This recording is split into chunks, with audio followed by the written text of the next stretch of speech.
In the philosophy of the Enlightenment and the traditions of the Masonic craft, tolerance is not a passive act of looking away. It is an active, resolute stance against the narrow-mindedness that seeks to divide us.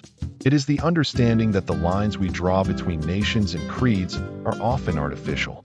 To explore this pillar, we look to the life of François-Marie Arouet, the man the world knew as Voltaire, who became a fiery emblem of the enlightened tolerance that guides us today. In February 1778, a frail but determined Voltaire returned to Paris after 40 years of self-imposed exile. He had spent decades fleeing the suffocating scrutiny of the monarchy and the church, seeking sanctuary in Geneva and later in Ferney. Now, at 84, he was back for one final mission: to see the premiere of his play, Irene. As his coach moved through the city, his presence enchanted the streets. A voice from the crowd cried out, "That's Voltaire. He is the defender of the poor and the oppressed." This reputation was well earned. Voltaire was a warrior against what he called the vile thing, the loathsome spirit of intolerance and fanaticism. He believed that religious narrow-mindedness was a poison to society. He didn't just write plays and poems. He waged a tireless crusade against ignorance and barbarity. He used his sharp wit and global influence to challenge the absolute power of institutions that sought to suppress free thought. Voltaire's greatest battle was the Calas affair. Jean Calas, a Protestant, had been falsely accused and executed for the death of his son due to religious prejudice. Horrified by this act of fanaticism, Voltaire spent 3 years of his life investigating the case and lobbying officials. He succeeded in securing a posthumous exoneration for Calas, proving that the pursuit of justice requires an unswerving commitment to truth, regardless of one's religious choice. On April 7, 1778, Paris was the site of the historic intersection of Enlightenment ideals. It was there that Voltaire, the aging sage of Ferney, entered the Lodge of the Nine Sisters to be initiated into Freemasonry. He was guided into the room by another giant of the age, Benjamin Franklin. Though Voltaire's body was failing, his mind remained sharp. He sought to formalize a bond with a fraternity that had long championed the very principles he had lived by for 80 years.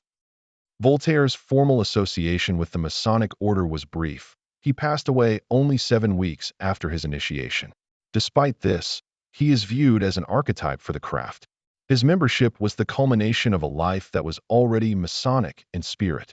His writings on the rejection of tyranny, the abhorrence of superstition, and firm respect for human rights resonated deeply with the fraternity's most cherished maxims.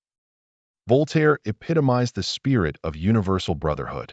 He argued that because we are all children of the same Father, our religious and cultural differences should be secondary to our common humanity. This vision demands a resolute stand against the religious bigotry that underscores the divisions among men. In the Masonic tradition, the work of the craft is to smooth the rough edges of our nature. Voltaire spent his life chipping away at the stones of fanaticism. By insisting on respect for all people, regardless of religious or political views, he demonstrated that shared ethical principles are the only tools powerful enough to unite a fractured world. He showed that fidelity to duty is the hallmark of an enlightened mind. While many celebrated Voltaire's literary genius, his true legacy was his role as a defender of the persecuted.